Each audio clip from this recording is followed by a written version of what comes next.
In today's Give a Home a Pet segment, we all want our pets to look their best. Sometimes grooming, though, can be more than a chore.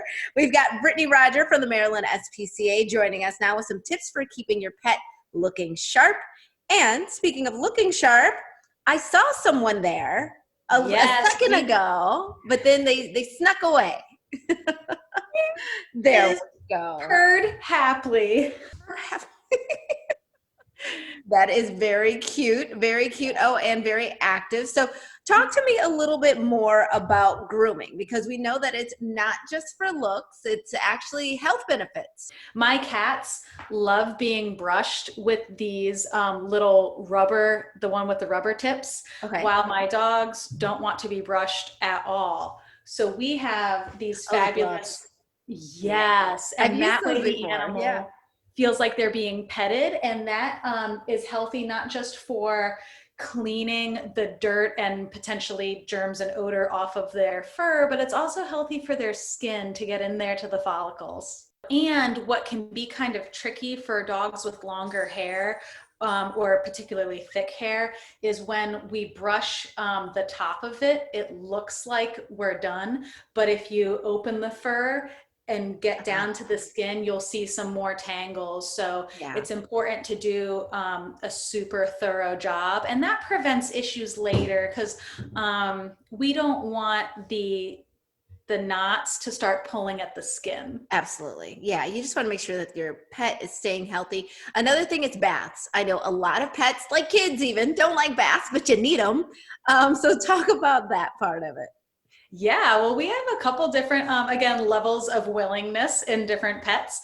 And so for some of mine, I just like to use a warm, damp rag and do more of a sponge bath. That way they don't have to feel the raining or the... Now, is that more with your cats? If my cat has an issue getting their paws clean, or they have like poopy butt, or my chihuahuas do not like the bath or water at all. But positive reinforcement is going to be a big factor in getting a not so willing pet to be more excited about bath time. So using peanut butter or cheese to introduce the animal to the setting before we even do the water and the soap and the rinsing. So slow acclimation to the process and lots of goodies will help. And for difficult cases, we also have some grooming videos on our YouTube channel and one-on-one coaching with our trainers. Well, that's great, because, and you're right, every pet is different. I know that when we got our dog, clipping the toenails was something that I was apprehensive of. I just didn't want to do it wrong. I didn't want to hurt him. Yeah, so unless you do avoid it and it goes too far, you might not know that the nails can actually curl under the toe pads and go back into the skin, which will be extremely painful. And there's the blood vessels inside the nails.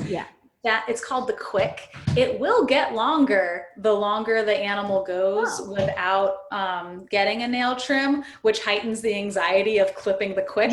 So if we do it more often, the quick stays in there so that we don't hurt our pets.